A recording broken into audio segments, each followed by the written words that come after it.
Bom, boa tarde a todos. A gente vai começar essa sessão, Tratados Internacionais, Proteção de Dados Pessoais e essa agenda de comércio internacional. A gente tem aqui uma mesa com a proposta do evento se propõe a ser multissetorial, então a gente tem representantes do setor privado, do setor acadêmico, do terceiro setor e setor governamental.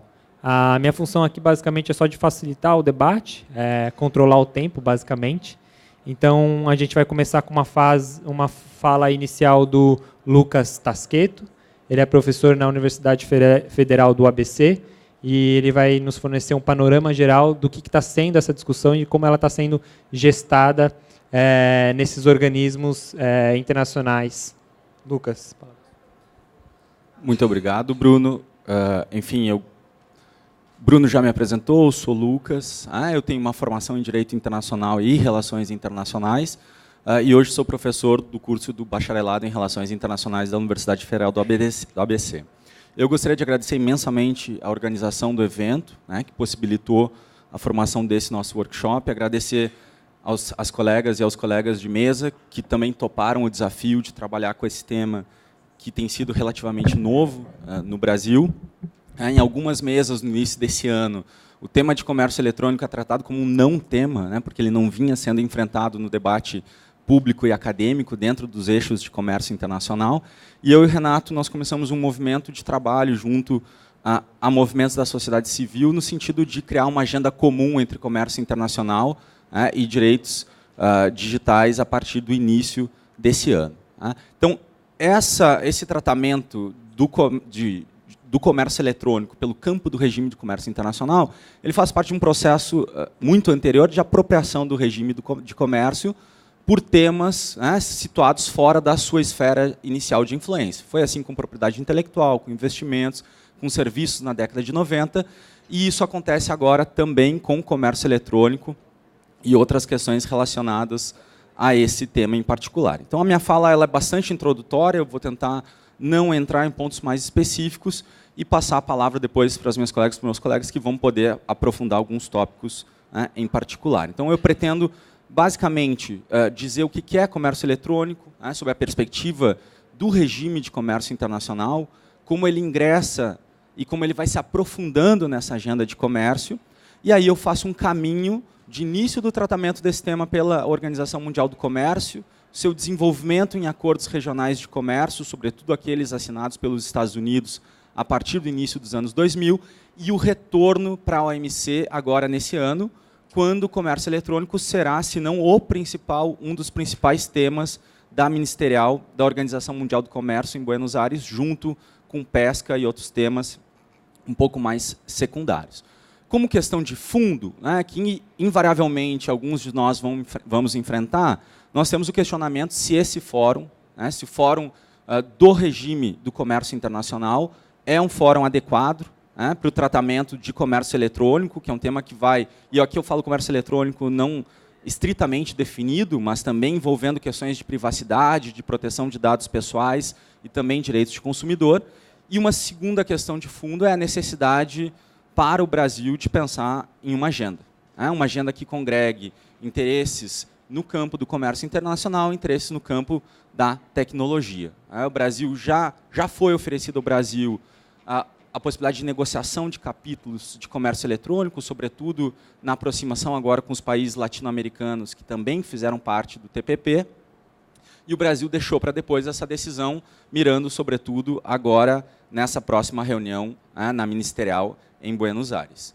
Então, de início, cabe ressaltar que nós temos duas dimensões principais na literatura, no enfrentamento do comércio eletrônico nesses últimos tempos. De um lado, questões relacionadas à economia e à política industrial, e de outro, questões relacionadas à governança da internet, à privacidade e proteção de dados pessoais. Então, é natural que nessa mesa nós tenhamos falas e posições relativas a esses dois eixos centrais. Nesse campo de questões econômicas e de política industrial, aparecem com muita força estudos sobre o lobby, ou seja, determinar quem e como que essa agenda é refletida na agenda de comércio internacional, e aqui aparece o papel preponderante dos Estados Unidos, que agem a partir do impulso das suas grandes empresas de tecnologia e a influência direta junto ao Departamento de Comércio. Aparecem questões sobre assimetrias, que já foram discutidas também em outros painéis nesse evento, e eu falo aqui assimetrias na questão de infraestrutura, que permite o desenvolvimento de um setor forte de comércio eletrônico, assimetrias no campo da competitividade e, sobretudo, também assimetrias, de informações que afetam também a capacidade de negociação de países em diferentes estágios de desenvolvimento. E, de outro lado, por último, nesse campo, nós temos a questão do policy space, um conceito muito pensado no âmbito de uma política um pouco mais tradicional de comércio internacional, mas que retoma com força, sobretudo no argumento de alguns países em desenvolvimento, alguns países menores, que buscam avocar, garantir um espaço para o desenho de políticas industriais digitais e uma inserção mais privilegiada, um pouco menos subalterna nessa lógica, nessa nova lógica do comércio internacional. Mas, antes de tudo, apesar que eu, mesmo dizendo que esse é um tema novo, que esse é um não tema até pouco tempo, ele nem de perto significa uma agenda nova na OMC. Comércio eletrônico vem sendo discutido na OMC, pelo menos desde 1998, também sob iniciativa dos Estados Unidos. A própria ideia de comércio eletrônico naturalmente nos leva à incidência de distintas regras do regime da OMC sobre essas movimentações. Eu estou falando aqui de transações que são conduzidas eletronicamente com entrega física dos bens. Eu estou falando de comércio de bens relacionados ao comércio eletrônico, como computadores. Eu estou falando de comércio de mídias com informações digitalizadas e também informações digitalizadas transmitidas por meio eletrônico. Então, vocês já podem imaginar que, pela complexidade desse conceito, naturalmente se aplicam ao comércio eletrônico regras de comércio de serviços, regras de propriedade intelectual, regras de comércio de bens e regras relativas também ao acordo de tecnologia da informação, sobretudo no que diz respeito à questão de infraestrutura para o comércio eletrônico. Então, já em 1998, os países criam um programa de trabalho sobre comércio eletrônico, que vai definir comércio eletrônico como a produção, a distribuição, a comercialização, a venda ou fornecimento de bens e serviços por meios eletrônicos. E, a partir daqui, começa a se desenvolver esse debate. No fundo, são duas questões primordiais dentro da Organização Mundial do Comércio desde então. Primeira, o estabelecimento de uma moratória sobre a cobrança de tarifas aduaneiras sobre essas movimentações.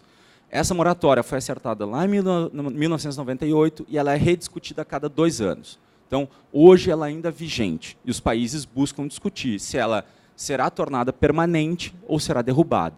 E a outra grande questão é a definição do comércio eletrônico dentro de um eixo de comércio de bens e, portanto, com regras mais cogentes, regras mais fortes, ou dentro do comércio de serviços, com uma flexibilidade que é inerente ao desenho do Acordo Geral sobre Comércio de Serviços.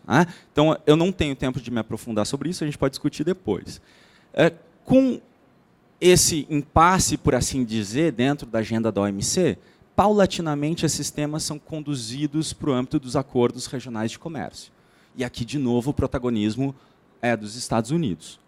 Então, nós começamos lá no início dos anos 2000, com acordos com o Chile, acordos com Singapura, Peru, Colômbia, com a América Central, República Dominicana, que trazem um conteúdo, trazem capítulos muito enxutos, são capítulos de praticamente 3 ou 4 páginas sobre comércio eletrônico, com uma linguagem bastante flexível. Então, os países trabalham para manter os fluxos transfronteiriços de informação como elemento essencial de um ambiente para o comércio eletrônico. Os países reconhecem a importância de evitar barreiras ao uso e ao desenvolvimento do comércio eletrônico. Aos poucos, os Estados Unidos vai incluindo uma linguagem mais vinculante, que passa pelo acordo com a Coreia do Sul.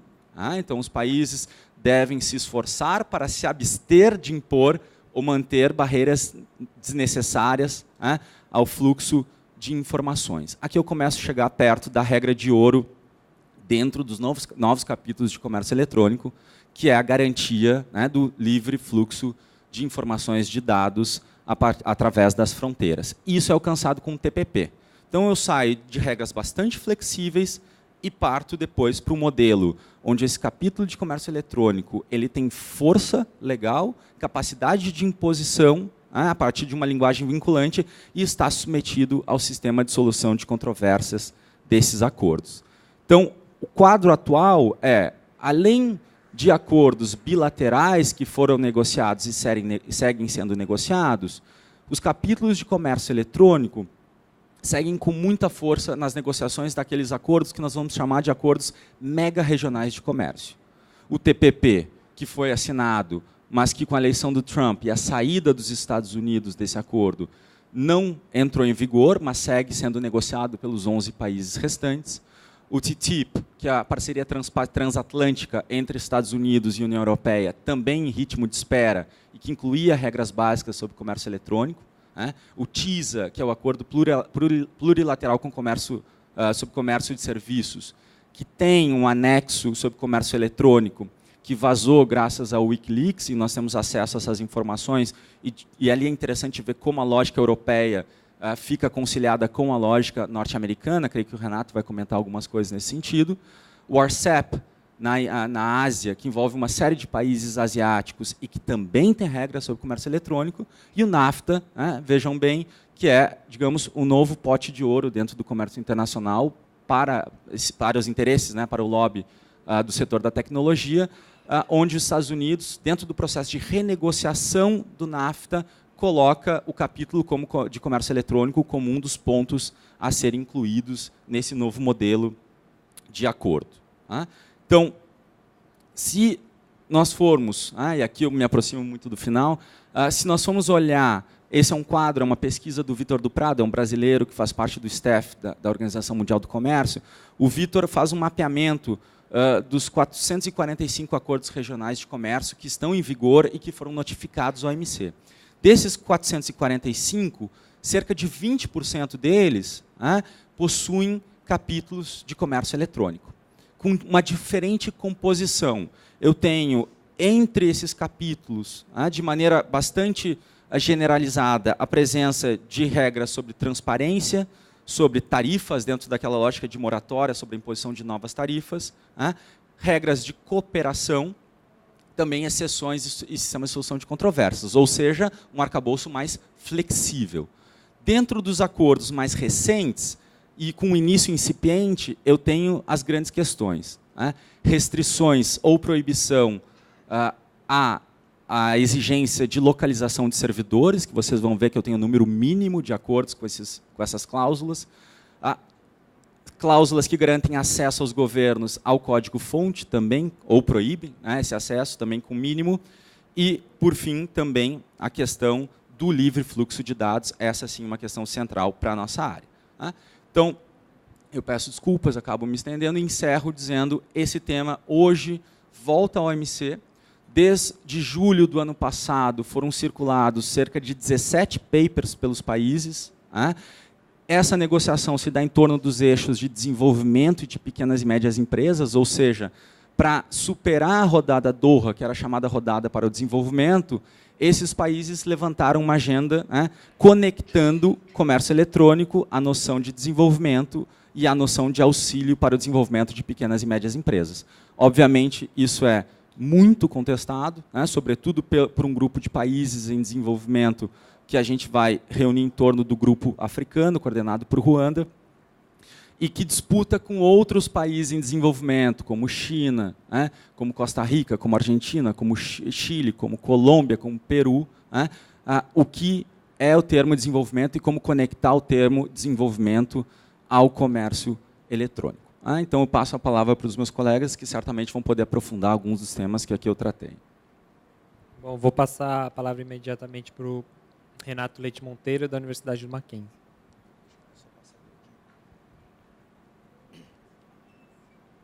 Só colocar aqui o... Obrigado. Eu queria agradecer aqui a presença de todos, principalmente os membros da mesa, disponibilidade para a gente debater um pouco sobre o tema.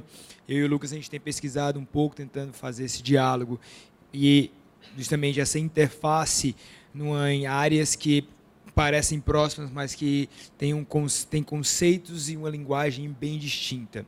Então, comércio internacional com direitos digitais.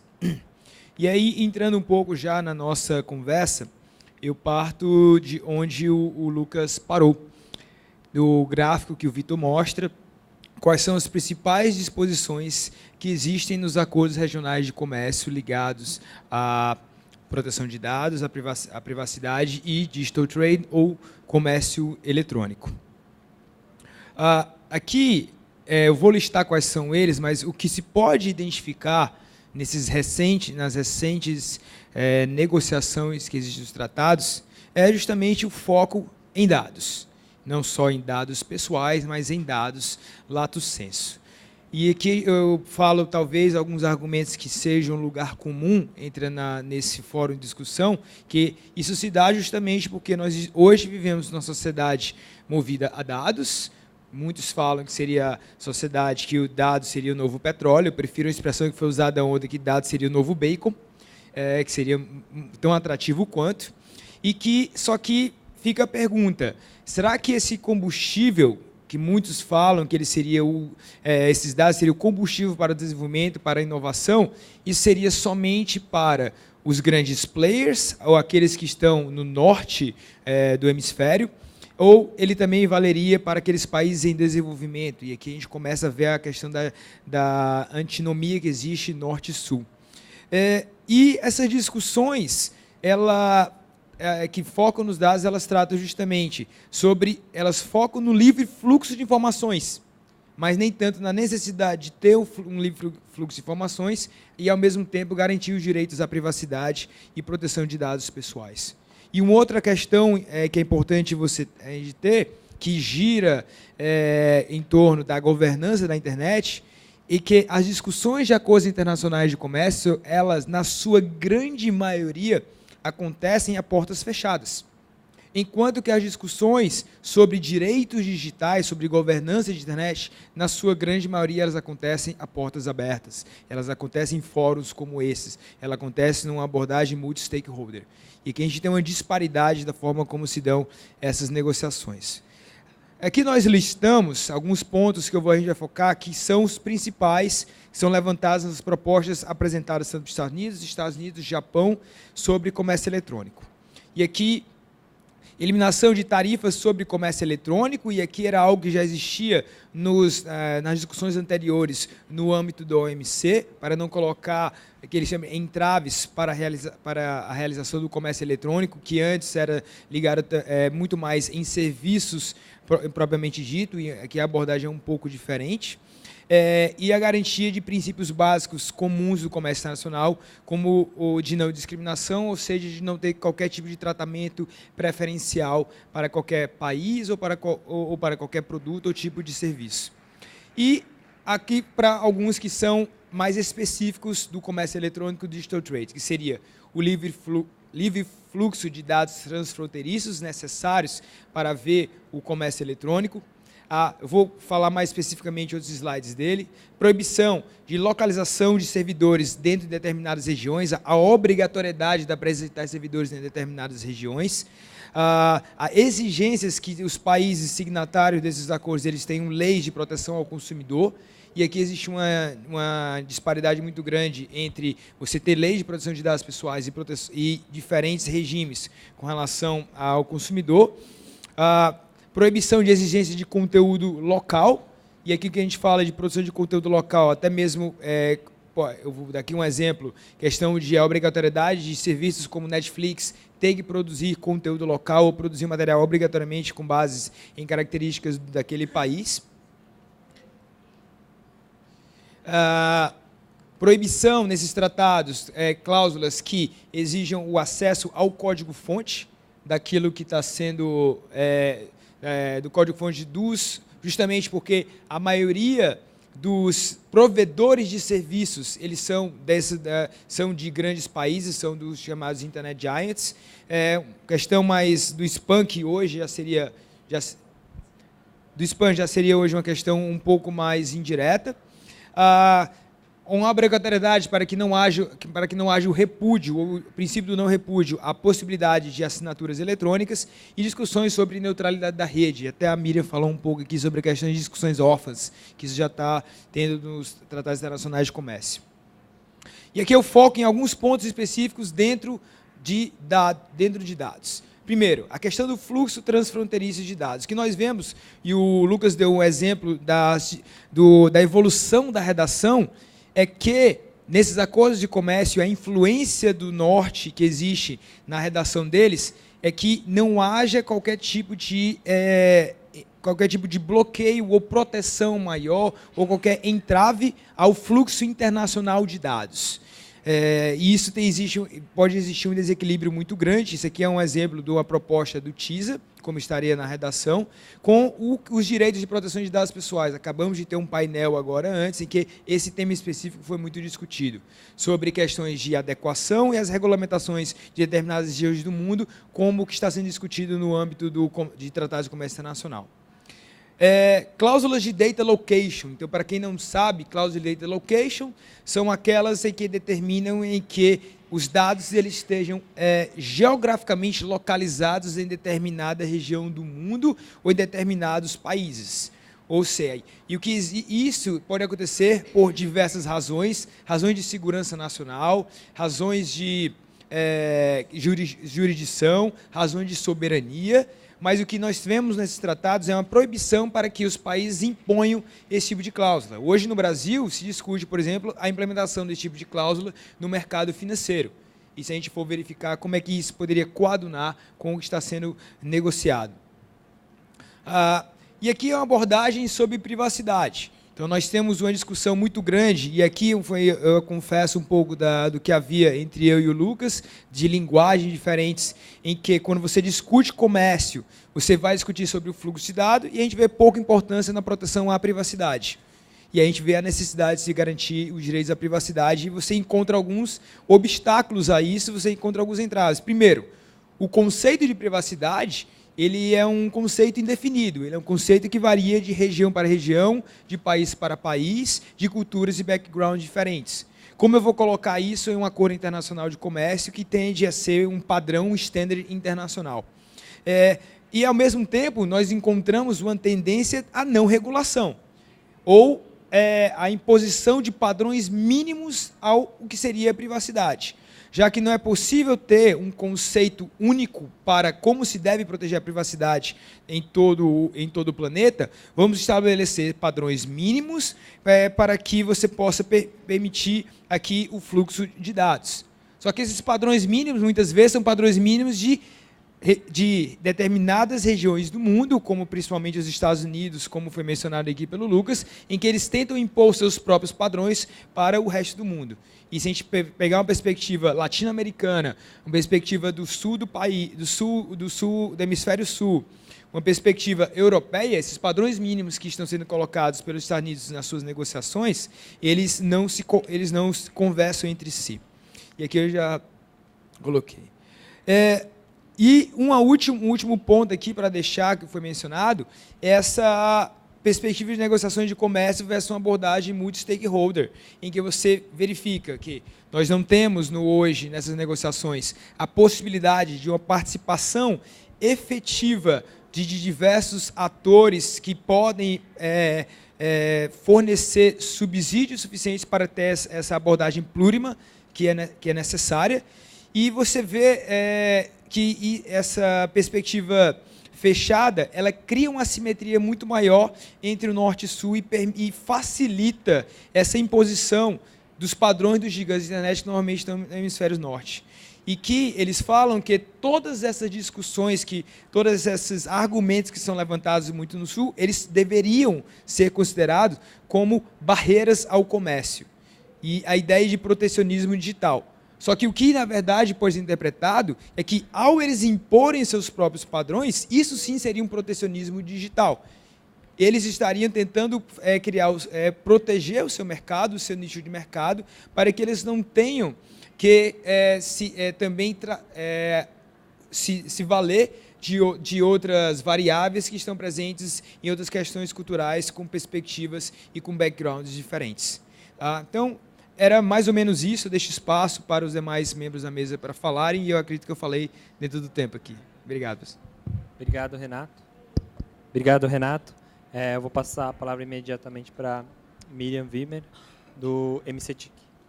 Obrigada, Bruno. Boa tarde, todo mundo. Eu queria começar fazendo um agradecimento aos organizadores, ao Renato, ao Lucas, pelo convite, e também um disclaimer. Quando o Renato e o Lucas me abordaram pela primeira vez para falar do assunto, minha reação foi: eu não sou a melhor pessoa para isso, eu não sou especialista. Que tema árido, que tema difícil, negociações de comércio e serviço, OMC, não entendo desse assunto. E ambos foram muito gentis em me tranquilizar, no sentido de que a discussão que eles trazem hoje à mesa é ricamente explicada nas apresentações de ambos. É uma discussão que tem por objetivo chamar a atenção e trazer luz sobre um tema que vem sendo discutido, de fato, em grupos de especialistas. Eu trabalho no MCTIC, eu não represento, naturalmente, a visão do governo brasileiro sobre o assunto, não represento o Ministério de Relações Exteriores. Então, a perspectiva que eu trago aqui é de um órgão que vem trabalhando na formulação de políticas para o ambiente digital e que, de alguma maneira, se vê envolvido com discussões de comércio e serviço muito técnicas, muito específicas, muito detalhadas, que acontecem em fóruns internacionais. E aqui eu resgato, enfim, da fala inicial do Lucas, de que isso não é um tema novo nas pautas internacionais. Já há muitos anos a gente ouve falar em comércio eletrônico.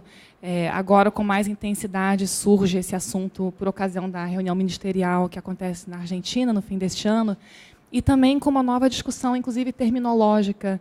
Eu me recordo que na reunião de ministros digitais do G20, que aconteceu em abril deste ano, havia uma forte discussão sobre o uso do termo e-commerce versus digital trade, e as implicações que isso traria com relação ao próprio enquadramento desse tipo de fluxo de bens ou serviços, que é um outro tema controverso, dentro das regras existentes de comércio internacional. E, ao longo desse ano, e desde, na verdade, metade do ano passado, vários países têm se engajado no esforço de fazer non-papers. Non-paper é uma expressão muito contraditória e curiosa, e significa apenas que é um documento de brainstorming, não representa uma posição negocial vinculante, né? Muitos países têm tentado produzir non-papers para tentar gerar uma aproximação, um sentimento, uma temperatura do que seria um meio-termo palatável, né?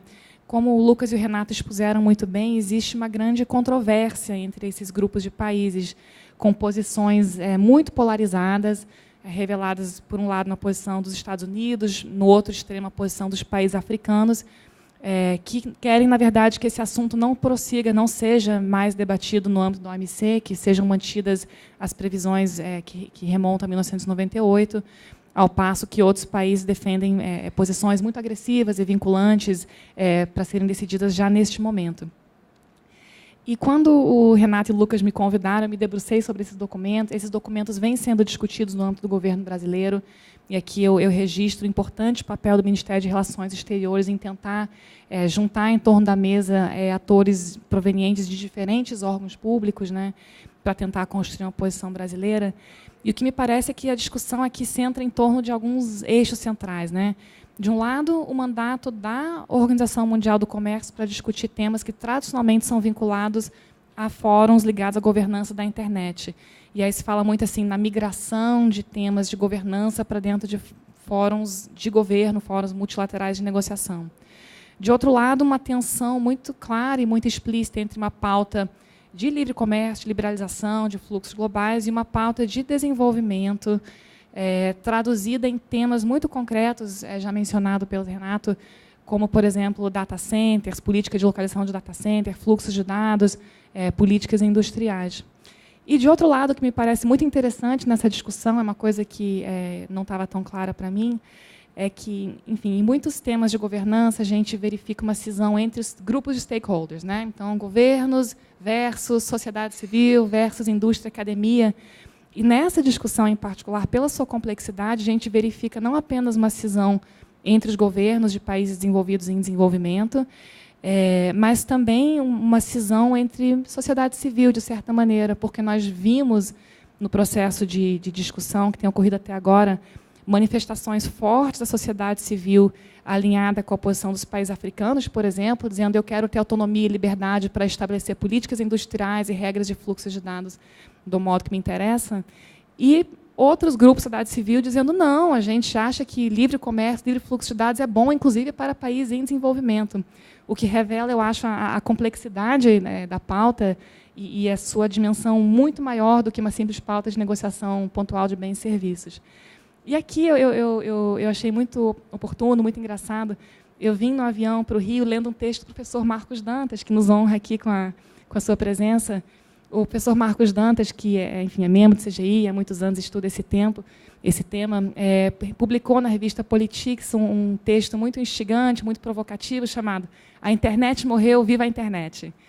E, embora a gente possa, enfim, podemos nessa mesa talvez discordar das conclusões, enfim, eu acho que o diagnóstico dele é muito preciso ao ilustrar o fato de uma mudança muito estrutural no que é a internet, que se transformou de um ambiente em que, enfim, havia uma ideologia da internet, a expressão que ele usa, para um ambiente em que é eminentemente comercial e de negócios. E o professor Marcos Dantas fala em latifúndios tecnológicos, e eu pensei do texto dele 2 frases. Hoje, o que mais circula na rede é dinheiro, e a internet vai ser regulada, gostemos ou não. Me parece um diagnóstico muito preciso e que reflete muito bem a migração de temas que eram temas de governança, de sociedade civil, de direitos humanos, para dentro de fóruns eminentemente de negociação econômica, né? Me parece assim, a realpolitik da internet se manifestando. E aqui, enfim, como pessoa que acompanha esses temas de governança há um tempo, me chamou a atenção o quanto já caminhamos desde a Agenda de Tunis, né? A Agenda de Tunis, produzida por ocasião da Cúpula Mundial de Sociedade da Informação, 2003, 2005, ela tem uma linguagem fortemente voltada para questões de desenvolvimento. Ela cita, inclusive, de maneira muito explícita, que as forças de mercado, por si só, não serão suficientes para que superemos os hiatos que existem em países desenvolvidos e em desenvolvimento. E tem uma linguagem muito forte com relação à capacitação, a direitos humanos, e também a ideia de processos multissetoriais de participação, ou seja, discussão que envolva o segmento empresarial, mas também a sociedade civil, os governos e a academia em pé de igualdade. A Agenda de Tunis não resolveu todas as questões, então quem acompanha a pauta de governança sabe que se fala ainda muito em o que é a cooperação aprimorada entre países, em que fórum isso se resolve, qual é o papel de cada stakeholder, quando se fala em respective roles and responsibilities, muito bem, qual é o papel de cada um, e fazendo referência a uma questão que foi suscitada nesse painel de dados pessoais agora há pouco, me parece muito claro que há temas que exigem a definição e a decisão por parte dos governos, que, no fim das contas, têm poderes normativos, embora idealmente influenciados por processos multissetoriais de discussão. Então, me pareceu muito interessante que, de um lado, tenha-se buscado defender que os países possuam autonomia para definir suas políticas, mas, de outro, também o discurso de risco de fragmentação da internet vem com muita força. Um debate muito complicado. Eu me recordei da NET Mundial e conversei um pouquinho com o Renato sobre isso. Na NET Mundial, que aconteceu em 2014, muitos de vocês devem ter acompanhado ou enfim, ter conhecimento sobre isso, buscou-se traçar um roadmap para o desenvolvimento da governança da internet, né, os próximos passos. E foi um roadmap muito controverso, muito difícil de discutir, de negociar, mas 2 pontos eu acho que vale a pena trazer novamente ao debate. O primeiro foi um ponto que dizia que todas as organizações com responsabilidades no ecossistema de governança da internet deveriam desenvolver e implementar princípios para transparência, accountability e inclusividade, inclusive fazendo relatórios periódicos sobre isso publicamente disponíveis. Um fórum como a OMC é um fórum que tradicionalmente discute as coisas de uma maneira muito fechada. Isso tem a ver com as próprias posições negociais dos países e com o fato de que você pode, na mesma mesa e em trade-offs, ter discussões sobre, por exemplo, agricultura e direitos digitais, né? Você está barganhando com coisas muito diferentes. O segundo tópico que eu traria da NET Mundial é um item que fala que deveria ser dada consideração a possível necessidade de mecanismos para considerar questões emergentes e questões que não estão atualmente sendo adequadamente endereçadas por arranjos de governança da internet existente. A história das questões órfãs, questões sem pai nem mãe, a ausência de fóruns para discutir certos temas. E eu me recordo que, na NET Mundial, neutralidade de rede, por exemplo, foi um tema tão controverso que ele não entrou como uma parte do texto final. Houve um comentário apenas ao fim dizendo que esse era um tema muito controverso que precisaríamos continuar discutindo, né? Eu acredito que não existe vácuo e que as questões órfãs rapidinho encontram pais e mães muito dispostos. Me parece que esse é o caso, né? E eu diria, assim, já para começar a concluir essa minha fala, que, do meu ponto de vista, uma postura dos países de tentar interditar o debate em determinados fóruns não me parece muito produtiva. Eu acho que o debate é inevitável e, no fim das contas, caso a OMC viesse a fechar as portas para discussões de negociação de comércio eletrônico, a gente veria um cenário de migração dessas discussões para arranjos bilaterais ou plurilaterais, que não necessariamente é um cenário mais desejável, mais adequado. Tá? Conversando com meus colegas do Ministério de Relações Exteriores, eles disseram, olha, Miriam, a OMC é um fórum que o Brasil tem voz. Então, é um fórum no qual a gente acha que é possível, é desejável investir diálogo. De modo que talvez o que nós devêssemos discutir não é uma interdição do debate, sim ou não, mas de que maneira, em quais circunstâncias e com participação de quais atores esse debate deve se dar. O segundo e último ponto que eu mencionaria é que essa discussão traz à baila de maneira muito clara a necessidade de maior articulação dos atores brasileiros para definir a posição do Brasil, o que o Brasil quer, onde o Brasil quer chegar. E aqui eu elogio, mais uma vez, muitíssimo a iniciativa de promover esse debate num ambiente como esse, e falo que, do ponto de vista de governo, esse é um esforço muito duro e muito necessário. Eu já mencionei, ao longo desses dias de fórum de internet, um esforço que estamos fazendo no MCTIC de elaboração de uma estratégia para lidar com a transformação digital. E eu menciono que é muito difícil obter engajamento de atores tão diversos, que são tanto clientes quanto atores de políticas digitais. E me parece que, para a discussão de comércio eletrônico, esse esforço de articulação é ainda mais necessário. Eu concluo, então, dizendo quais são os interesses do Brasil. O Brasil tem manifestado uma posição moderada. Então, o Brasil já fez um non-paper, já circulou esse non-paper, e ele, como contribuição inicial, busca enfatizar algumas questões-chave, né? Então, de um lado, a internet deve permanecer livre e aberta para todas as finalidades legítimas de comércio e de desenvolvimento, incluindo um aumento do acesso à informação, conhecimento de novas tecnologias. O Brasil enfatizou mais uma vez um tema que tem sido muito caro ao país, de equivalência de direitos online e offline. É um tema que a gente também discutiu muito no passado. Do mesmo jeito, o Brasil se manifestou quanto à necessidade de discutir garantias para que os governos adotem políticas públicas com objetivos legítimos, ainda que por meio de exceções a eventuais novas regras. Então, é uma posição moderada, é uma posição balanceada, e eu não sei agora se em Buenos Aires vai ter uma definição sobre isso, mas certamente é uma pauta que continua ganhando importância e que a gente deve discutir. Muito obrigada. Obrigado, Miriam. Como o nosso tempo está bastante apertado, eu estou fazendo a opção de não fazer comentários, talvez eu faça alguns comentários ao final, para ter tempo de interação da plateia. Então, eu vou passar imediatamente a palavra para a Marília Monteiro, da Mozilla Foundation. Boa tarde, obrigada, Bruno, Renato e Lucas, pelo convite. Para um debate que, para mim, também parece muito difícil e árido, e, dada a minha experiência, um disclaimer inicial que eu faço muito semelhante ao da Miriam, também não falo em nome da Fundação Mozilla, e, a convite dos meus colegas da mesa, eu vou fazer uma perspectiva histórica, na verdade, da época em que eu trabalhei no Ministério da Justiça, com o anteprojeto de lei de proteção de dados pessoais, e por que é pertinente tratar do anteprojeto num contexto de comércio eletrônico. Historicamente, o anteprojeto de lei de dados pessoais, que hoje é o projeto de lei 5276, o que saiu do Ministério da Justiça, ele é fruto, ou foi influenciado por uma discussão que começou em 2004 no Mercosul, no subgrupo de trabalho 13 sobre o comércio eletrônico. Então, em 2004, encabeçado pela Argentina, que, na época, buscava a adequação da Comissão Europeia em relação à sua lei, a seu framework de proteção de dados pessoais, a Argentina começou a puxar a necessidade de padrões e regras de proteção de dados pessoais no bloco econômico do Mercosul.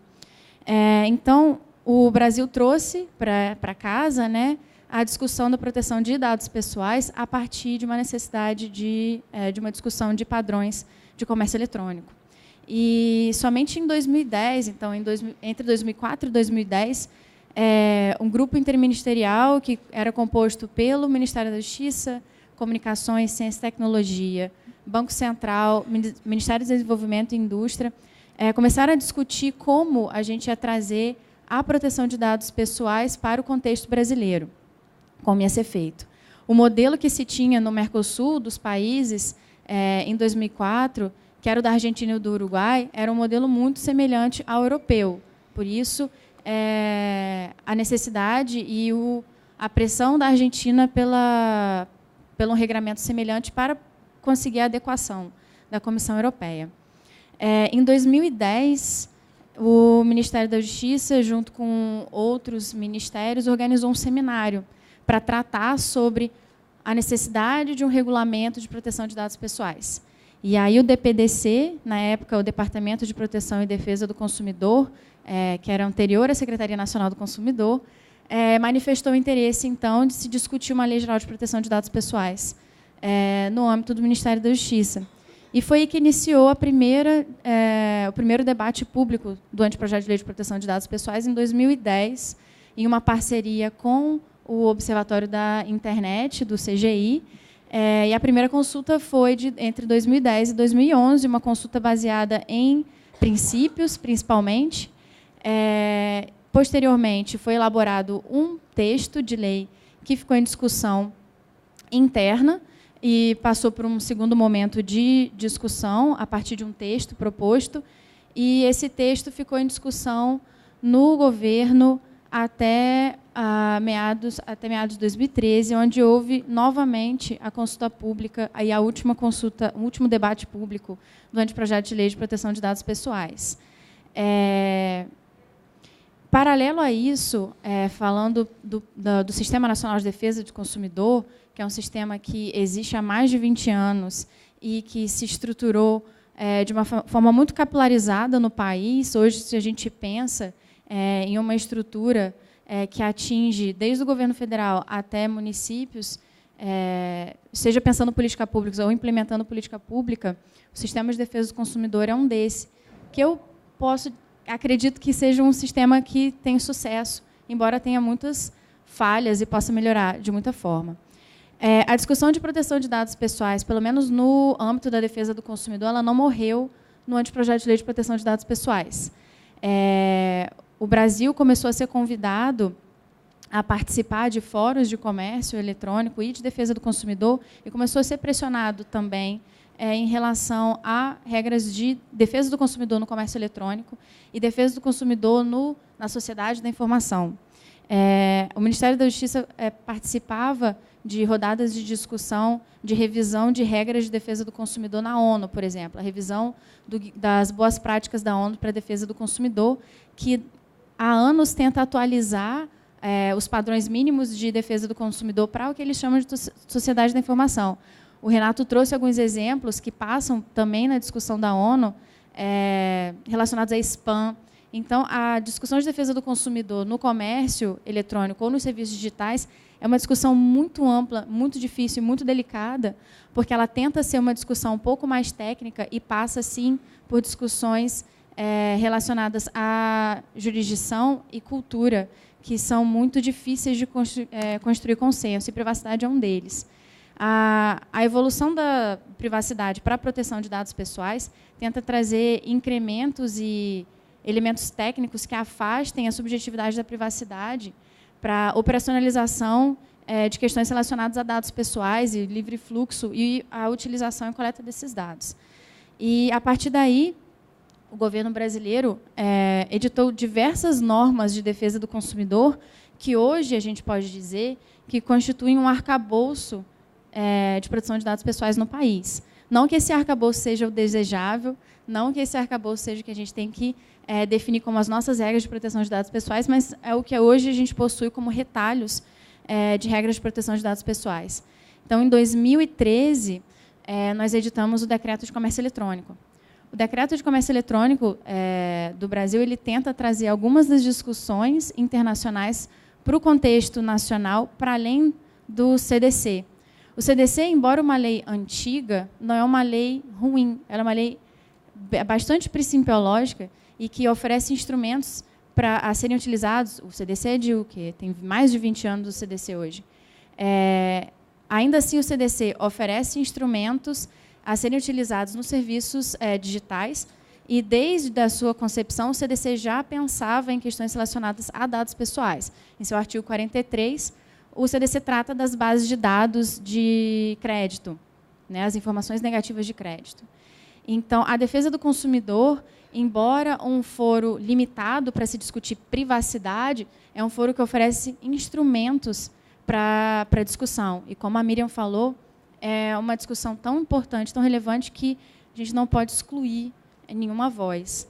O Decreto de Comércio Eletrônico não trata de temas relacionados à proteção de dados ou instrumentos tradicionais de proteção de dados pessoais.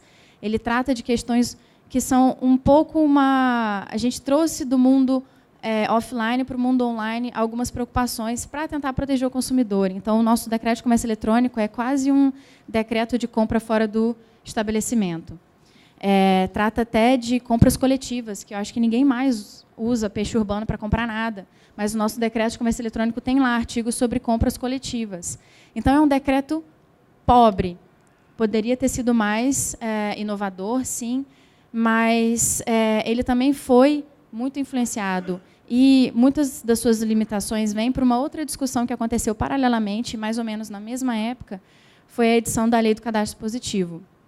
A Lei do Cadastro Positivo e o decreto que regulamenta traz padrões de proteção de dados pessoais riquíssimos que a gente ainda não tem hoje e que permitem discutirmos padrões para outras esferas que não só a defesa do consumidor.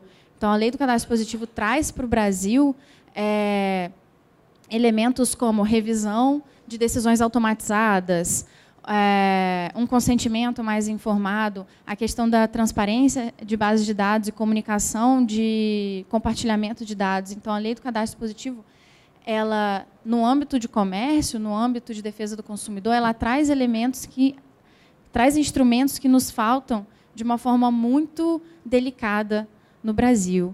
E, começando a concluir minha fala, para permitir não só que o Andrei fale, que a gente tenha um debate, hoje nós temos no Congresso Nacional diversas leis que tentam alterar o CDC, para atualizar o CDC e incluir questões como spam, proteção de dados pessoais, no âmbito do CDC. Nesse aspecto, eu acho negativo. Eu acho que nós não precisamos de mais alterações ao CDC especificamente, que é uma regra principiológica que oferece diversos instrumentos, que não precisa ser atualizado, na minha opinião, para trazer elementos relacionados a serviços digitais. Eu acho que esse papel seria da Lei Geral de Proteção de Dados Pessoais. E, terminando essa fala, o Ministério da Justiça, pelo menos a Secretaria Nacional do Consumidor, sempre se preocupou muito que essa discussão da proteção de dados pessoais nasceu e foi impulsionada pela defesa do consumidor, sempre se preocupou que ela saísse de lá, porque é muito limitado a gente tratar o tema de privacidade somente como um tema de comércio. E, mais uma vez, agradeço o convite e nos preparamos para o debate. Obrigado, Marília. Andrei, por favor. Peço licença para vocês, eu vou falar de pé também. Eu, como as colegas que me precederam, eu também não sou um especialista do tema. E toda vez que a gente não é um especialista, pelo menos eu tento estudar e ver como que eu posso agregar valor. E aí você começa a estudar um monte de coisa e deixa minhas anotações ali. E é sempre muito prejudicial, né? Ficar trancada a fala, a gente quer falar tudo que a gente estudou, quer lembrar, e aí é um desastre, enfim. Bom, eu falo da IBM, trabalho na IBM Brasil, e eu acho que é importante a gente um pouco contextualizar. A IBM não sou um gigante da tecnologia, mas sou um gigante da tecnologia da informação. Eu acho importante trazer alguns números, porque a IBM ela se distanciou e tem se distanciado um pouco daquele do que é o conhecido, né, o modelo de negócios direto para o consumidor, que eles chamam de B2C. Então, eu gosto sempre de trazer alguns números, né? Qual que é o nosso papel no cenário mundial de tecnologia? A IBM ainda é o maior player de tecnologia no mundo. No Brasil, a gente também é o maior player. Se a gente está falando hoje, por exemplo, 97% dos bancos usam sistemas da IBM. 90% de todas as transações de cartões de crédito são processadas nos nossos mainframes com os softwares da IBM. 80% de todas as reservas de passagens no mundo, se vocês vieram para cá, há 80% de chance de vocês terem feito suas reservas num sistema da IBM. 83% de todo o comércio varejista mundial roda em sistemas da IBM. A gente continua sendo um player muito importante, presente em 170 países, no Brasil há 100 anos, esse ano a gente completa, a gente veio em 1917 para fazer o censo de 1920 aqui no Brasil, então a gente consegue ter uma dimensão, e cada vez mais os nossos negócios giram em torno de dados. Se a gente pegar a questão de hardware, né, para a IBM, máquina, é cerca de 10% do nosso faturamento hoje. Faturamento gira em torno de dados, em torno de transferência de dados, em torno de processamento de dados. Então, a gente está falando num tema extremamente crítico e essencial para o modelo de negócios da IBM, e do qual a gente tem uma experiência global e acredito pode e tem agregado valor nesse debate do comércio eletrônico. Com relação aos dados, a gente acredita, e em outubro a gente lançou um manifesto na IBM, um manifesto global que foi lançado, foi escrito por todas as regiões, eu mencionei 170 países, teve uma participação massiva de várias regiões, onde a gente procura se reinventar também na parte política, na parte, o que a gente quer com os dados, qual é a nossa posição com relação aos dados. Então, lançamos um manifesto que chama Data Responsibility, na IBM, eu traduzi para português, em breve eu devo divulgar aqui também, no qual a gente assume algumas posições com relação aos dados, né? A questão de transparência algorítmica, a gente acredita que é muito importante ter transparência algorítmica. A questão de proteção de dados pessoais, o modelo de negócios na IBM, aí eu volto mais uma vez, a gente não é um gigante da internet, a gente é um gigante da tecnologia da informação, o nosso modelo de negócio não depende do dado em si, do dado do cliente. O dado nosso, nossos clientes são empresas, né? Esses dados, e a gente assume esse compromisso e manifesta, esses dados são dos clientes, não pertencem à IBM. Mesmo que eles sejam tratados, processados pelo nosso Watson, né, a nossa plataforma de computação cognitiva, ou sejam armazenados na nossa nuvem, esses dados não pertencem a gente. O insight que é gerado desses dados também não pertence a gente. São insights dos clientes, são dados das pessoas. E isso a gente procurou deixar claro, não faz parte do nosso modelo de negócio. Nosso modelo de negócio são as soluções, né, a maneira como você trabalha esses dados, a capacidade de processamento, a capacidade de armazenamento. Dito isso, eu queria entrar num terceiro aspecto, também desse nosso posicionamento, que é a questão de governos, né? A gente também já manifestamos outras vezes, reafirmamos, não cooperamos com nenhuma agência de vigilância, com nenhum governo, e a gente deixa manifesto, se um governo quiser acesso a dados de algum cliente nosso, esse governo tem que ir buscar com esse cliente. E se for um governo de outro país, a gente não vai entregar esses dados de maneira nenhuma, isso tem que ser feito via mecanismos de acordos bilaterais, os famosos conhecidos como MLATs, né, de cooperação de transferência de dados com outros países. E mesmo que um governo peça, ou o governo americano, requisite dados de um cliente da IBM e nos proíba de informar o nosso cliente, a gente não vai fornecer esse dado e vamos questionar judicialmente até as últimas vias para informar o cliente e para seguir as vias. O cliente é que tem que fornecer esse dado. Enfim, a gente acredita que é uma nova era de dados e a gente tem que se manifestar. A gente fez isso em 1973, foi a primeira empresa a criar um código de privacidade. Nos anos 2000, a gente foi a primeira empresa a criar o cargo de Privacy Officer, e por aí segue. Então, eu posso compartilhar depois esse manifesto, estou traduzindo em português. Bom, o tema do comércio internacional, quanto tempo já? Tem mais 5 minutos. Comércio internacional é um tema que a gente vê, eu trabalhei muito no comércio internacional, em outro setor, mas a gente vê que houve um esgotamento do multilateralismo, né? E a gente sabe que alguns países começaram a avançar em mecanismos regionais ou bilaterais, né? E isso enfraqueceu muito a agenda do multilateralismo. com a ascensão do Roberto Azevedo, a gente vê o desafio que ele está. Então, eu acredito que o canal, sim, é a OMC. Né? A Miriam pontuou a preocupação, se não for esses temas discutidos pela OMC, esses temas vão ser discutidos por arranjos bilaterais ou regionais, e na nossa perspectiva, a internet é global, os temas que estão afetando a gente são globais, a gente precisa cada vez mais de mecanismos globais de solução desses temas, esse eterno conflito entre o Estado-nação, a soberania do Estado-nação e a territorialidade. Né? Então, como é que ficam esses temas? E para pontuar e entrar em algum dos debates, a gente defende alguns princípios claros, né, no comércio internacional, nessa agenda internacional, como a não abertura de código-fonte. Sim, a gente não é contra a abertura do código-fonte, a transparência, a gente não faz backdoor, a gente não tem problema com isso. O problema da abertura de código-fonte é quem abre, quem armazena esse código. Eu falei aqui, 97% dos bancos usam os sistemas, 90% dos processamentos de cartões de crédito. Se eu abrir esse código e der para um governo X, que garantias de segurança esse governo vai me dar que isso não vai vazar e não vai pôr em risco o processamento? Então, é preciso mecanismos que contemplem isso, mecanismos internacionais, globais, não mecanismos aleatórios que possam pôr em risco a segurança. A gente discute muito security by design, e eu acho que a gente tem que continuar seguindo até lá na frente também. Né? Outros pontos, a transferência internacional, sim, para a gente é muito importante, é um ponto muito sensível, talvez não do ponto de vista do consumidor, mas se a gente for pegar a transferência internacional de soluções, hoje, cada vez mais o mundo, né, o mundo produtivo está interligado. E talvez os dados pessoais sejam só uma ponta. Quando a gente vai para o mundo corporativo, dados de empresa, que não necessariamente são pessoas, dados de óleo e gás, de exploração, né? É extremamente perigoso você obrigar a localização forçada de dados. Quem sabe melhor aonde armazenar, sobre que condições, do que o próprio dono desse dado, o cliente que está processando.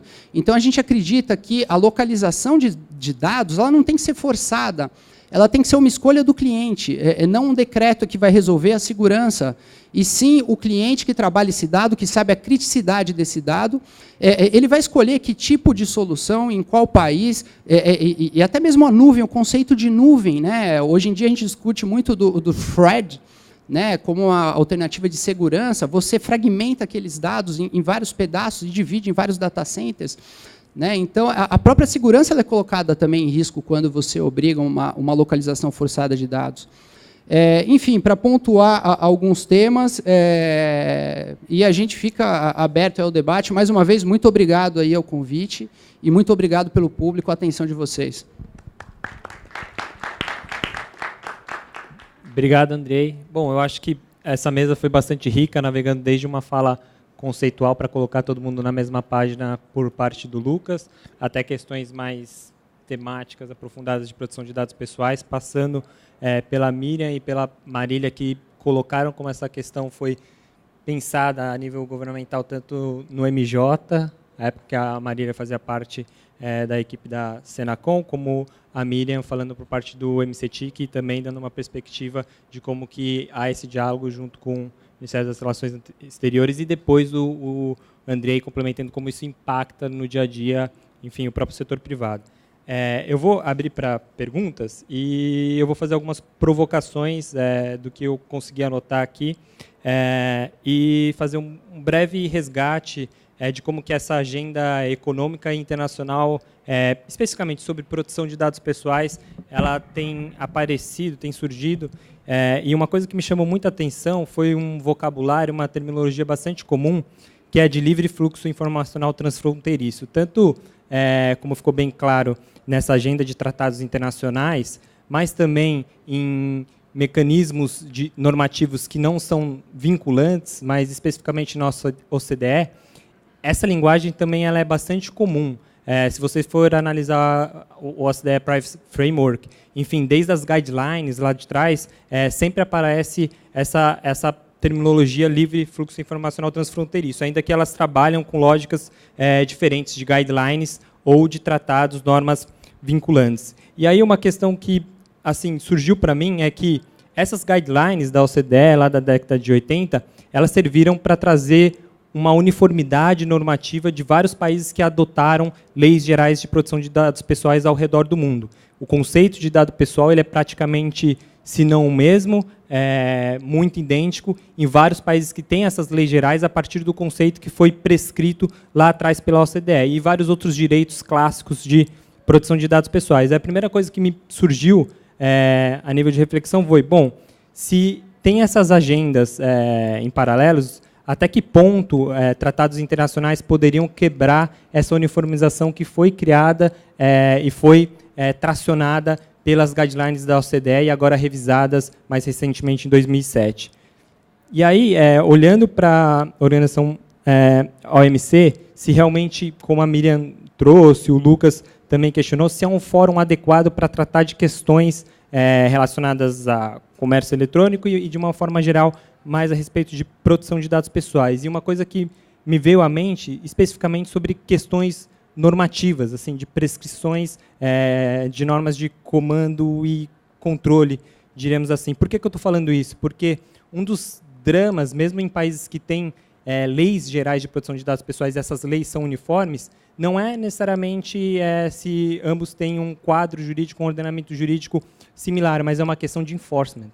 Então, talvez seria adequado reposicionar essa discussão não a nível normativo, mas a nível de enforcement, ou seja, de aplicação e fiscalização da lei. Quando eu fui visiting researcher na Universidade do Canadá, eu tive a oportunidade de visitar o Privacy Commissioner. Um dos cases mais importantes de enforcement foi justamente a cooperação entre a Autoridade Garante do Canadá e a holandesa, que demonstrou que essa agenda de cooperação internacional poderia ser melhor repensada. E isso agora bate mais um pouco, de forma mais candente, por exemplo, na modernização da Convenção do Conselho da Europa. Bom, e aí, feitas essas reflexões, o que me toca com relação a esse encontro de Buenos Aires bom, como o Brasil vai se apresentar nesse debate, sendo que a gente não tem uma lei geral de proteção de dados pessoais? Será que a OMC pode ser uma esfera de pressão internacional, seja em termos negativos ou positivos, para a adoção de uma lei geral de proteção de dados pessoais para o contexto brasileiro? Enfim, são essas as questões que eu gostaria de levantar, mas a nível de reflexão mesmo, não tem nenhuma solidez científica, foi algo que eu pensei agora nessa nossa discussão. E com isso eu abro o microfone para aqueles que gostariam de fazer intervenções e perguntas para os palestrantes. Boa tarde, meu nome é Gabriel, sou do Lapin. Eu gostaria de entender um pouco da perspectiva do setor privado. Por que a adoção, o apoio aos Emirates, sendo que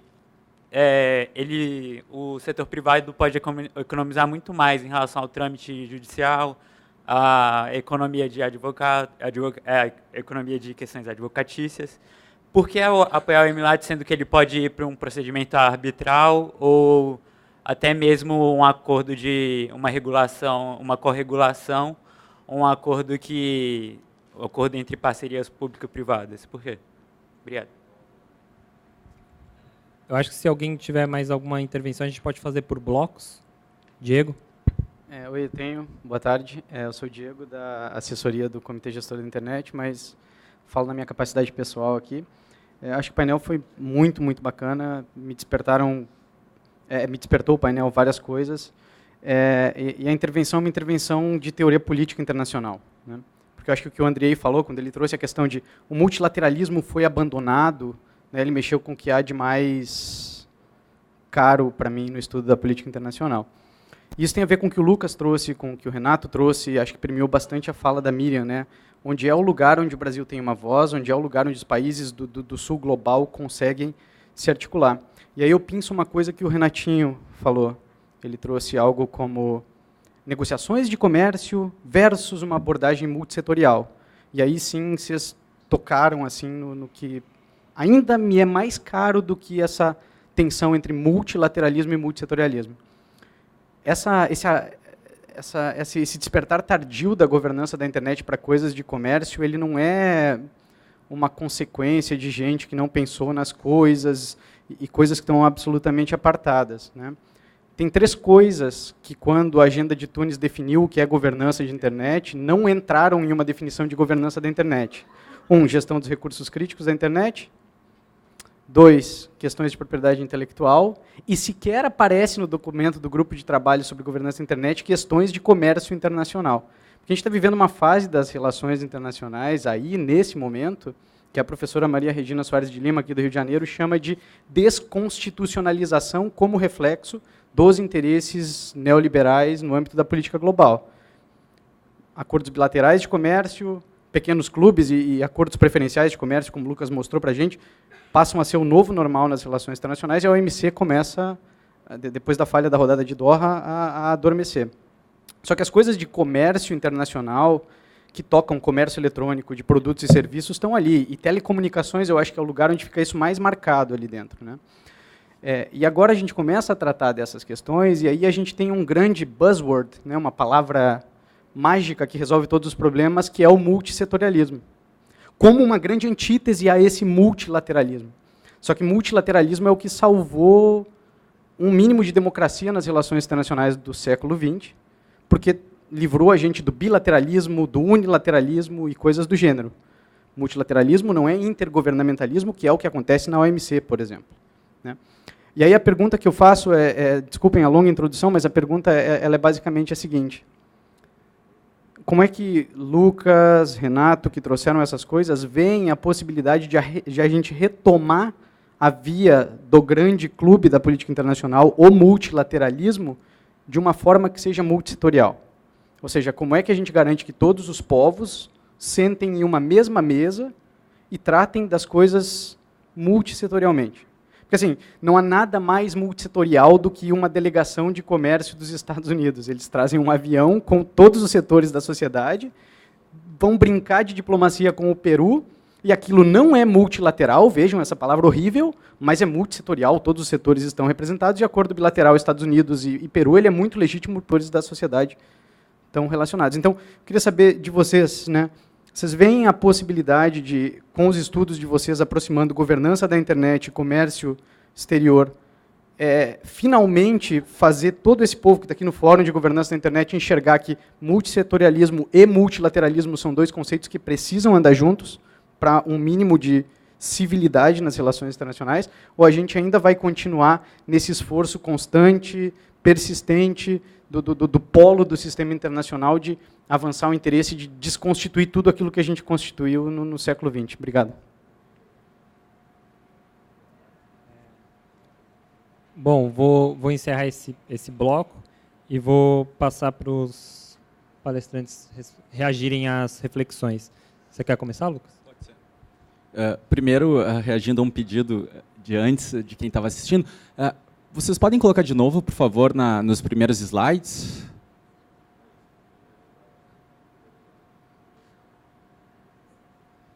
Só um ponto, porque a gente foi vítima daquilo que o Andrei descreveu, que é a necessidade de cobrir todos os pontos previstos, e a gente não conseguiu aprofundar uns gráficos.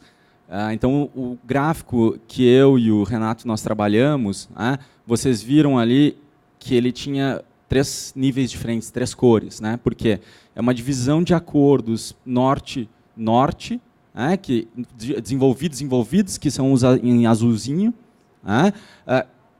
Qual que é a ressalva que eu faço aqui? A primeira leva de regionalismo econômico ela se deu no eixo norte-norte. Então, vocês vão ver que eu tenho um número muito pequeno de cláusulas de comércio eletrônico em acordos norte-norte. Em vermelho, eu tenho norte-sul, países desenvolvidos e países em desenvolvimento. E aqui não é coincidência, óbvio que os 2 pontos centrais estejam em vermelho, porque eles têm uma lógica um pouco mais vertical. Um pouco não, uma lógica completamente vertical, né? São acordos gestados no mundo desenvolvido que são oferecidos aos países em desenvolvimento via acordos preferenciais de comércio.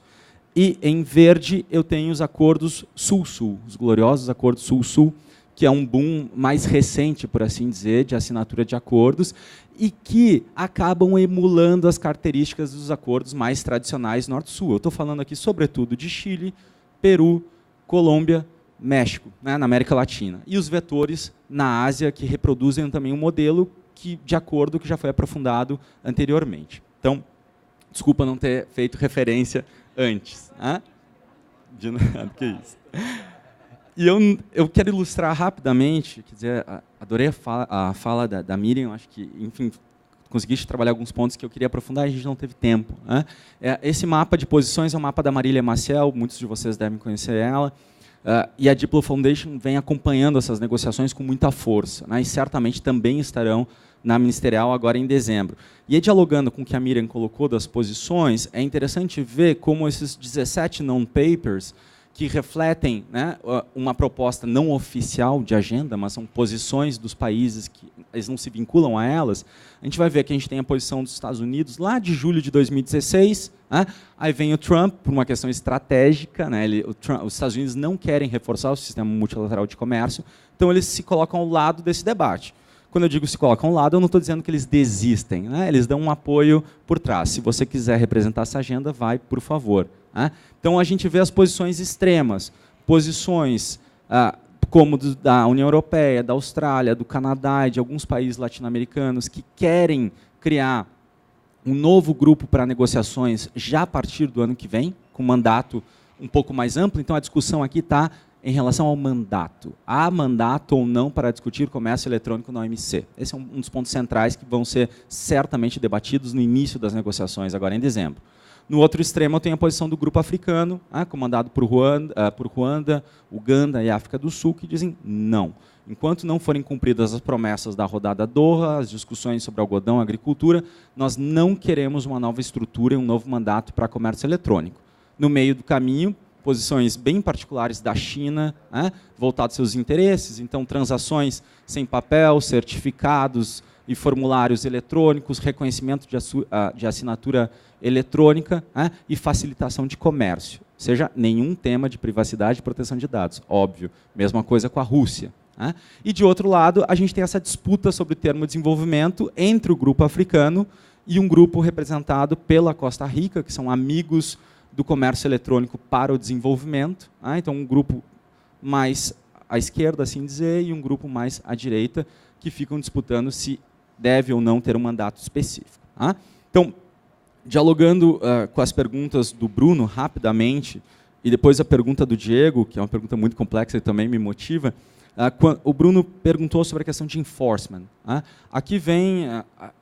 Quando a gente fala do OMC, várias expressões são utilizadas, mas mas os estudiosos se referem como o sistema de solução de controvérsia da OMC como a joia da coroa. Quer dizer, de fato é o que mantém, de certa forma, o multilateralismo comercial funcionando. A OMC tem um sistema de solução de controvérsias, que é um sistema jurídico-político, mas que existe um mínimo de enforcement. Não é um enforcement propriamente jurídico, mas uma capacidade de conduzir os estados a retirarem regras que supostamente violam a liberdade de comércio. Então, a tentativa de incluir comércio eletrônico e cristalizar uma posição sobre comércio eletrônico significa também permitir que o sistema de solução de controvérsias seja acionado em relação ao descumprimento de regras relativas à liberdade em termos do comércio eletrônico. Então, esse é um elemento central também na tentativa de incluir comércio eletrônico com mais força dentro da agenda efetiva, dentro de um acordo de novo mandato da Organização Mundial do Comércio. Se o tratamento nesse regime pode ter o condão de levar o Brasil e outros países a discutirem leis gerais de proteção de dados, eu acho muito difícil. Porque nesse trade-off, nessa negociação que o Renato mostrou, de certa forma, entre Estados Unidos e União Europeia, no que tange a privacidade, no que tange a proteção de dados pessoais, a lei de proteção aos direitos do consumidor, o que existe não é a imposição de um modelo, é muito mais flexível. A exigência nos acordos atuais é de que os países, as partes dos acordos, tenham leis domésticas de proteção de dados pessoais, de proteção à privacidade, de proteção aos direitos do consumidor. O teor e a natureza dessas leis, nada sobre isso. Então, há só a obrigação de contar com essas leis. E aí sim a questão central, a última e também de cunho mais político sobre o multilateralismo. Acho que algumas intervenções a gente também trabalhou com isso. Quer dizer, multilateralismo como o foro hoje, que a gente pode dizer talvez o menos pior para essas questões. Sim, eu tenho um mínimo de capacidade de intervenção e de atuação mediante coalizões e formações de grupo de interesse que conseguem subverter o processo de tomada de decisões, né? Frear elementos negativos e colocar à frente interesses de países que, de outra forma, não teriam tamanha representação. É só olhar para trás e ver o G20 no âmbito da rodada Doha, né? Brasil e Índia, naquele momento, em conjunto, não representavam talvez nem 2 ou 3% do comércio mundial, né? Mas eram elementos, atores centrais, sem os quais nenhuma discussão ia para frente em Doha. Por quê? Processo de formação de coalizões. Então, o multilateralismo ele tem esse condão, ele atenua um pouco o descompasso, a assimetria de poder entre os atores. Agora, a sua estrutura ainda é eminentemente interestatal de negociação. E ela permanece. Ainda que a gente tenha tido nos últimos anos uma abertura para participação de terceiro setor, de ONGs, mas de maneira simplesmente acessória. Direito de voz, mas não de voto. Ou seja, de assessoria aos atores ali dentro. Então, o multilateralismo ele dá essa capacidade de voz e voto para todos os países, a despeito do seu diferente nível de desenvolvimento, mas eu tenho um elemento, a dificuldade de participar, de se fazer representar nessas negociações. E comércio eletrônico é um ponto central nisso, né? Não basta só o poder participar das reuniões. Primeiro, eu tenho que ter pessoal suficiente para isso, né? E o exemplo do Diego foi sensacional, é isso. Os Estados Unidos desembarca com um avião do Ministério do Meio Ambiente ao Departamento de Comércio. Todos os setores são representados, né? Eu não tenho dado preciso, mas num dado, mania de professor, eu tinha os dados de quantas reuniões acontecem nos headquarters da OMC em Genebra por ano. É um número absurdo. Então, os países menores não têm, alguns deles sequer têm representação permanente em Genebra. Alguns deles não têm representantes capazes de participar nas 3 línguas oficiais da organização. E, sobretudo, não têm negociadores com capacidade técnica específica sobre certos pontos para influir nesse processo de decisão. Então, mesmo que seja um foro mais adequado do que os demais, ainda a gente tem uma dificuldade tremenda de ver representados os interesses de países menos desenvolvidos. Isso é um problema que a gente tem que discutir a despeito, né, da ameaça desses arranjos plurilaterais ou bilaterais de comércio. Obrigado, Lucas. A gente está super estourado no tempo, então, na medida possível, para vocês serem o mais breve. Andrei, você quer começar? Sim. Rapidamente, o colega do Lapin. Porque a alternativa ao EMILAT ou outras alternativas menos custosas, enfim, tem outras alternativas, parcerias, é claro, vamos discutir, vamos abrir. EMILAT são parcerias, até onde eu entendo, acordos entre governos, né, para troca de dados de uma maneira legal, enfim. Qualquer outra alternativa, acho que a gente tem que estar aberto. Diego, gostei muito da sua provocação do multilateralismo versus multissetorialismo. Gostei muito da explanação do Lucas. E quando eu falo houve um enfraquecimento do multilateralismo, não sou eu que defendo isso. A gente viu a dificuldade dos países em avançar em negociações mais concisas, né? E o próprio Azevedo, que é um negociador muito hábil e reconhecido, né, em todos os meios, qual foi a saída? Avançar em facilitação de comércio, né? Já que está tudo travado, vamos ver onde a gente pode melhorar, né? Seja em tempo em aduana, em redução de burocracia. Enfim, mas eu gosto muito da provocação, eu acho que a gente precisa se reinventar, e a internet está ensinando os governos a se reinventar, ou pressionando, né?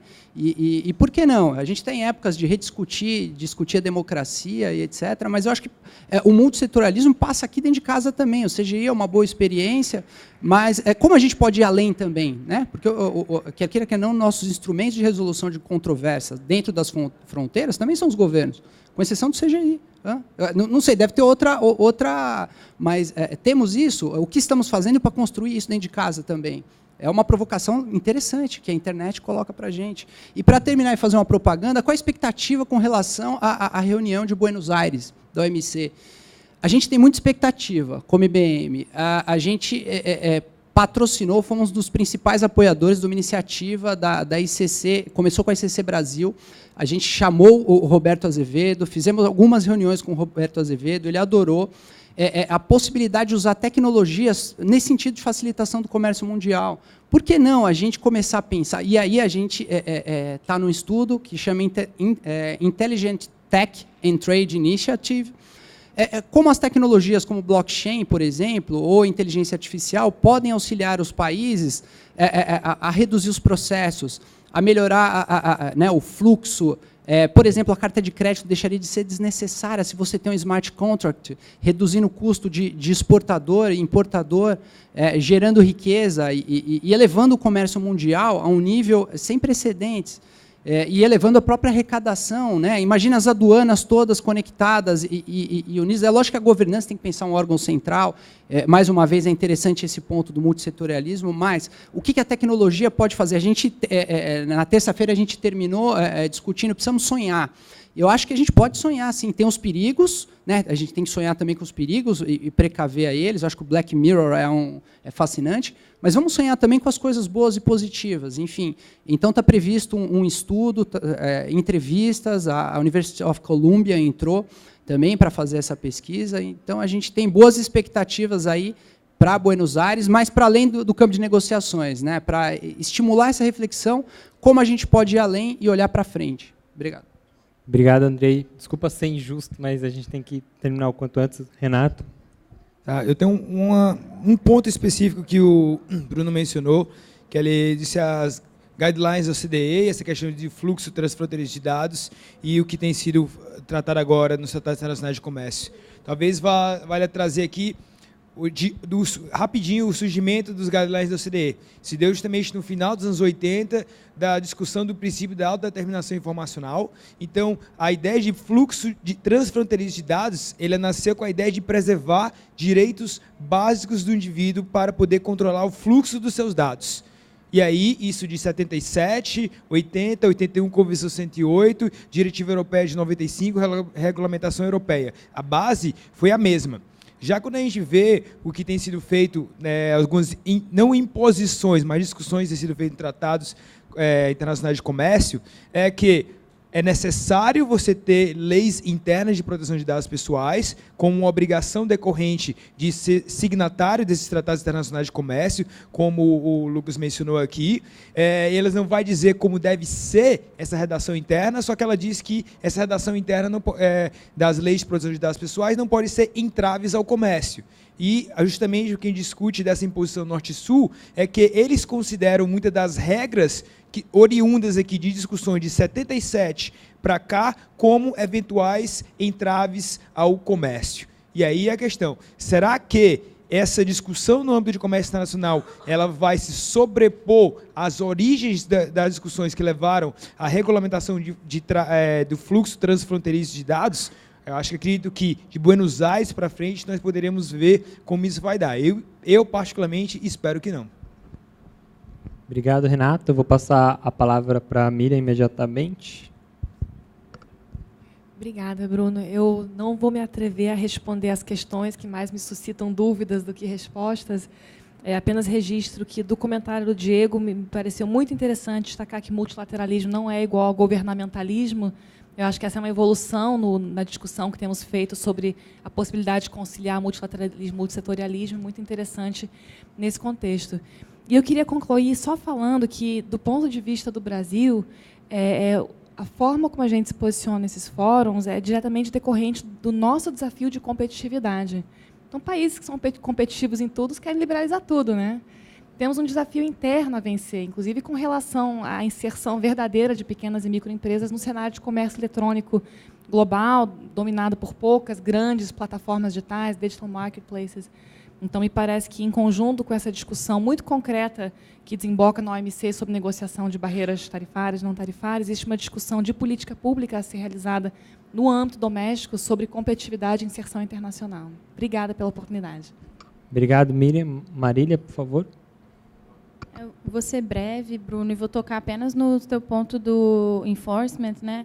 E vou fazer uma fala tradicional de defesa do consumidor, pelo menos do ponto de vista implementação de regras de defesa do consumidor, a questão da jurisdição e entender quem é o consumidor e a quem ele responde no comércio eletrônico é algo muito difícil e algo que a gente enfrenta muitos desafios.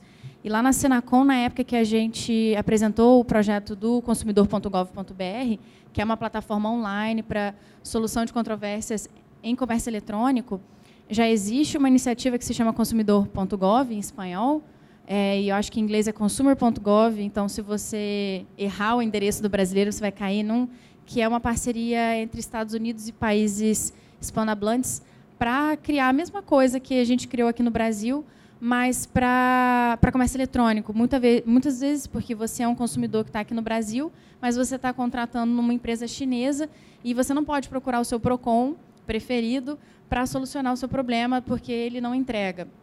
Então, a questão da jurisdição é uma questão clássica que a defesa do consumidor tem que enfrentar, tem que se atualizar.